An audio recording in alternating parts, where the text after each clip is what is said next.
Jair Bolsonaro esteve com representantes dos maiores bancos brasileiros nesta segunda-feira. O presidente falou sobre as urnas eletrônicas, corrupção no governo petista e sobre a Carta da Democracia que foi assinada pela Febraban. Reportagem de Marcelo Matos. O presidente Jair Bolsonaro se reuniu em São Paulo com o setor financeiro do país, na sede da Federação Brasileira de Bancos e da Confederação Nacional das Instituições Financeiras. Como é que estão os banqueiros se sentindo na Argentina no momento? E os que restam da nossa Venezuela? E se é que tem um, né, talvez seja um só lá em Cuba. A gente tem que viver em harmonia todo mundo. Nós somos adultos, sabemos o que está acontecendo. Às vezes a gente reclama de alguém que está pensando diferente da gente. Aquela pessoa não teve instrução suficiente para tomar uma decisão. Agora, nós aqui, gente como nós aqui presente, temos a obrigação de saber a realidade. Bolsonaro e o mercado vivem um momento de atrito pelo apoio de banqueiros, a Carta em favor da democracia e o sistema eleitoral brasileiro, da Universidade de São Paulo, que reuniu mais de 1 milhão de assinaturas e será lida no Largo São Francisco no dia 11 de agosto. Vocês têm que olhar na minha cara, ver as minhas ações e me julgar por aí. Assinar a cartinha, eu vou assinar a cartinha. Até para carta, mais do que política, né? Uma carta é um objetivo sério, de voltar o país nas mãos daqueles que fizeram mal feito conosco. Aliados de Bolsonaro classificam a carta de política num apoio velado ao ex-presidente Lula, que o setor reage porque o Banco Central criou o Pix e retirou tarifas relevantes dos correntistas. Todo foro de São Paulo tem que ser convidado para assinar a Carta pela Democracia agora. O que quer ser democrata? Tem que assinar a cartinha não. Todo mundo, se eu mandar assinar lá que sou honesto, candidato tem alguns milhares de candidatos, assina aí que eu sou honesto. Todo mundo vai assinar que é honesto. Então falar, todo mundo fala. Fazer cartinha faz. O presidente Jair Bolsonaro passou a receber mais fortes críticas e manifestações da sociedade após a reunião com embaixadores, na qual voltou a questionar as urnas eletrônicas. Eu não entendo como vocês gastam fortuna com defesa cibernética, eu não entendo. Temos lá em Brasília, tem um órgão lá que tem algo intransponível, impenetrável, inexpugnável. Vamos para lá, pô. Pegar a tecnologia deles. É isso que está causando aqui, esse burburinho da democracia. O Bolsonaro não é democrata. O outro lado é democrata. Tanto é que, segundo a imprensa, acabou de assinar a Carta para a Democracia. Jair Bolsonaro cancelou sua participação em evento com presidenciáveis na Fiesp, em São Paulo, previsto para esta quinta-feira, além de jantar com empresários. A reação vem após a Federação das Indústrias do Estado de São Paulo também organizar sua carta em favor da democracia e segurança do sistema eleitoral. Bom, girando os nossos comentaristas, temos aqui o Roberto Mota, o Diogo Schelp. Começo por você, Diogo. Essas declarações do presidente, mais uma vez, com agora banqueiros falando sobre a carta, falando sobre as urnas e de que maneira o setor produtivo recebe essas declarações do presidente. Bem-vindo, Schelp. Bom dia, Thiago. Bom dia, Mota. Bom dia a todos que nos acompanham. Pois é, o presidente se referiu a essa carta pela democracia pela segunda ou terceira vez. Ele já havia feito ironias a respeito dela no Twitter e, pelo que a gente vê nas declarações dele, sentiu bastante com essa iniciativa. Ele afirma que se trata de uma carta em apoio ao seu adversário. Na verdade, a carta não faz menção a Lula, a nenhum outro candidato, e também não faz menção ao próprio Bolsonaro. Ela reafirma coisas que deveriam ser óbvias numa defesa da democracia. Por exemplo, o respeito ao processo eleitoral. Bolsonaro, ele demonstra essa exaltação quando fala do assunto, porque aparentemente ele se espelha na carta, ele se enxerga nela, ela reflete a própria imagem.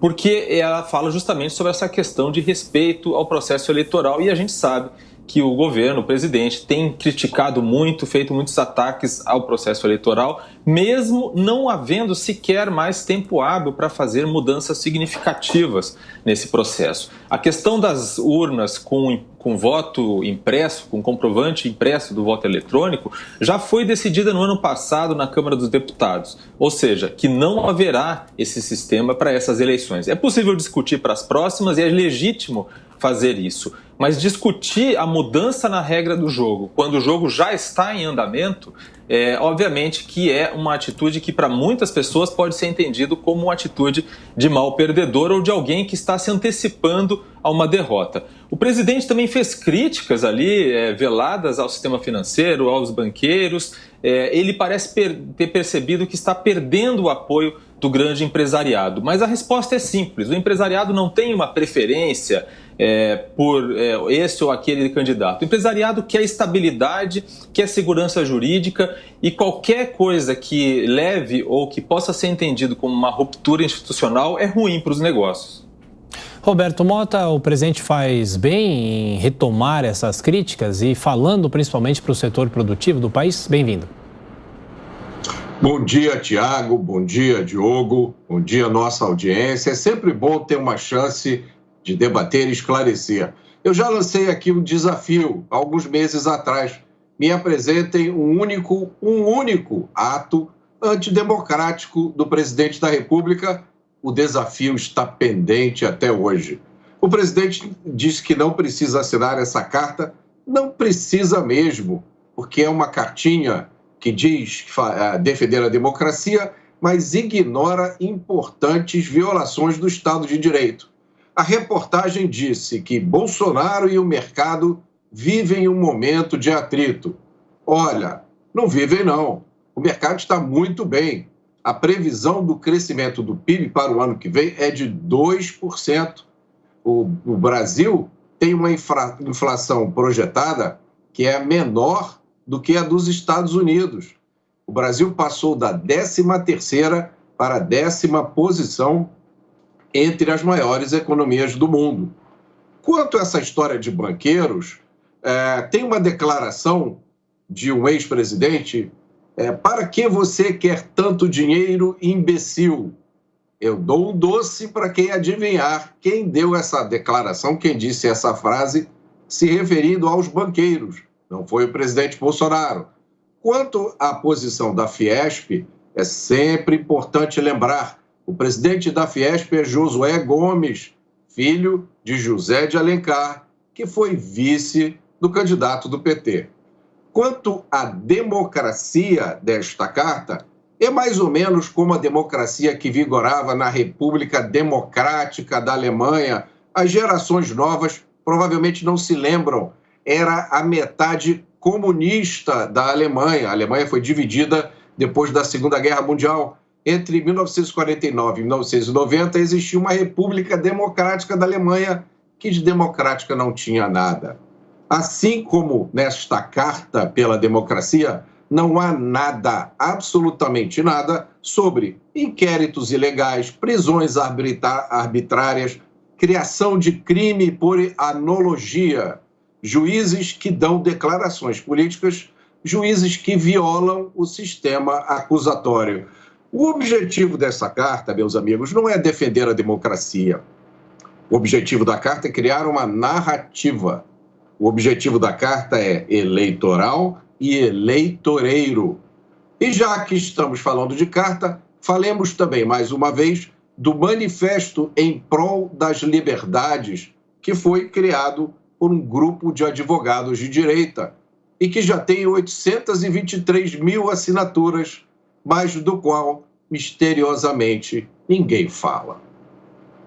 É importante falar não apenas de atos, mas também de palavras. Tudo isso pode indicar o grau de comprometimento com a democracia de um governante. A gente pode lembrar entre os atos, por exemplo, os vários momentos, várias situações em que o governo colocou a Lei de Segurança Nacional para pressionar e perseguir opositores ou críticos ao governo. Um simples exemplo aqui é o do cidadão que colocou um outdoor em sua cidade, no interior, dizendo que o presidente Jair Bolsonaro não valia um pequi roído. Ora, essa simples afirmação motivou a fúria do governo. Tanto que o ministro da Justiça, então o ministro da Justiça, André Mendonça, colocou a Polícia Federal para tentar enquadrar o cidadão que havia colocado esse outdoor com uma simples crítica e enquadrá-lo na Lei de Segurança Nacional. Houve outros casos, houve chargistas, cartunistas, jornalistas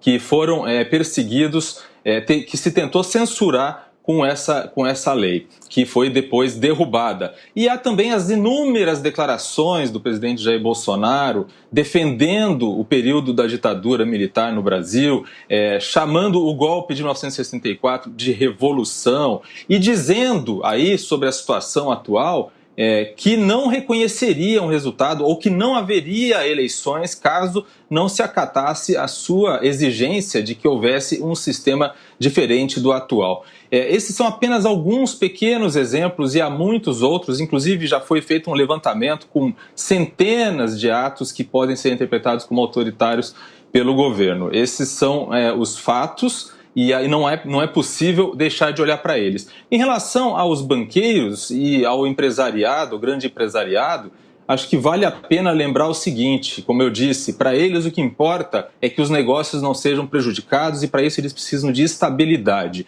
É claro que há um discurso populista em relação à elite econômica e também por parte do adversário de Bolsonaro, que é o Lula, que recentemente, inclusive, eu acho que ontem mesmo, fez declarações falando dos banqueiros de maneira negativa. E, no entanto, no governo Lula, os banqueiros, os bancos tiveram lucros recordes, lucraram mais do que no período, por exemplo, do governo Fernando Henrique.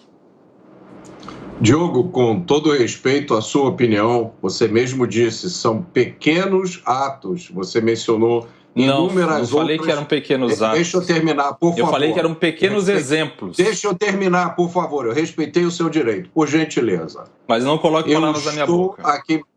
Eu estou aqui mencionando... Depois, os nossos espectadores voltam ao vídeo e examinam o que você falou ou não. O que eu estou falando aqui é de criação de crime por analogia. Não existe crime sem uma lei anterior que eu defina. O que eu estou falando aqui é de um juiz que é vítima, acusador e ele mesmo julga o réu.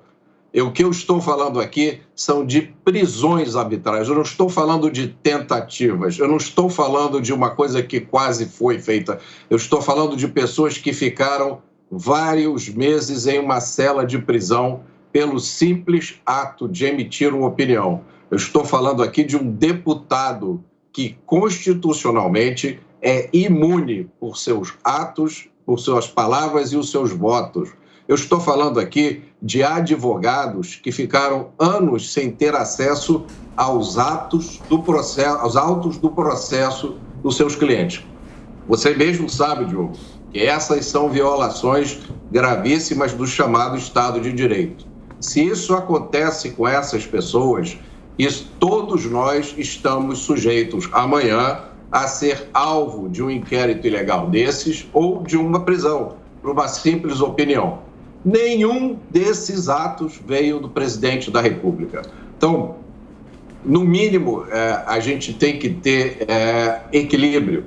Se você critica tentativas de o ministro da Justiça de colocar a Polícia Federal atrás de uma pessoa que colocou um outdoor, você tem que mencionar o caso de um jornalista que é chamado de blogueiro, que teve que se mudar para o exterior, que foi perseguido, que teve as suas contas bloqueadas, os seus sites retirados do ar. Nem na época do regime militar se viu tamanha perseguição. Mota, eu nunca defendi os atos de ofício adotados pelo STF. Eu não sei se você acompanhava meus comentários antes de começar a ter aí um contato maior comigo, mas sempre defendi, inclusive sempre critiquei muitos dos atos que foram adotados em relação a Alan dos Santos e também ao Eustáquio. Agora, isso não justifica de forma alguma e também não serve para ocultar ou tentar tapar a evidência de que o presidente Jair Bolsonaro está longe de ser alguém que tem uma atitude democrática ou de que gosta e que atende e aceita críticas facilmente. A gente pode lembrar aqui as inúmeras vezes, por exemplo, em que ele se referiu ou foi agressivo com jornalistas que tentaram abordá-lo para fazer entrevistas, fazer perguntas, que é algo que qualquer governante tem o dever de atender, porque é uma forma de dar também e prestar contas à população. Então, o fato de haver excessos, ativismo judicial, ou erros, ou qualquer outro tipo de atitude que, inclusive, será muito perigosa para os próximos governantes. A gente pode lembrar aqui que tudo o que está acontecendo, está sendo questionado em relação ao STF atualmente, abre precedentes para os próximos governos, para os próximos anos, né? Agora, nada disso justifica ou oculta o fato de que o presidente está longe de ser um arauto da liberdade ou um arauto da democracia. Diogo, com todo respeito de novo, você pode criticar a forma de expressão do presidente, você pode dizer que o presidente é, às vezes, grosseiro com jornalistas, mas você acha realmente que isso é equivalente à violação flagrante do Estado de Direito através de prisões ilegais, censura, banimento de pessoas, a transformar a figura de um juiz num inquisitor que, inclusive, foi documentado pela PGR há poucos dias aqui. A PGR colocou em um ofício que o ministro teria violado o sistema acusatório. Você acha que essas coisas se equivalem? Você acha que uma grosseria com o jornalista tem o mesmo peso do que uma violação comprovada do Estado de Direito, Diogo? Você está me fazendo uma pergunta, então me permita responder. Sim, é muito grave quando você tem um presidente, Mota, que a todo momento ameaça não respeitar o resultado das eleições. Isso é uma antecipação de uma tentativa de golpe. Ele passa o tempo todo dizendo que as Forças Armadas estão do lado dele nesse processo de descredibilizar o processo eleitoral. Isso é muito grave, sim. É sim muito grave. O fato dele não ter conseguido fazer isso não significa que não seja grave o suficiente. A gente precisa lembrar a posição que ele ocupa. E a gente precisa lembrar também a maneira como ele lidou com a pandemia, inclusive tentando impedir os estados, tentando violar a autonomia dos estados, impedir os estados de adotar medidas sanitárias. Você pode questionar se essas medidas eram boas ou não, se elas teriam o efeito desejado ou não, ou de questionar o impacto econômico que elas teriam. O fato é que ele tentou passar por cima, inclusive, desse direito e dessa autonomia que existe na Federação Brasileira.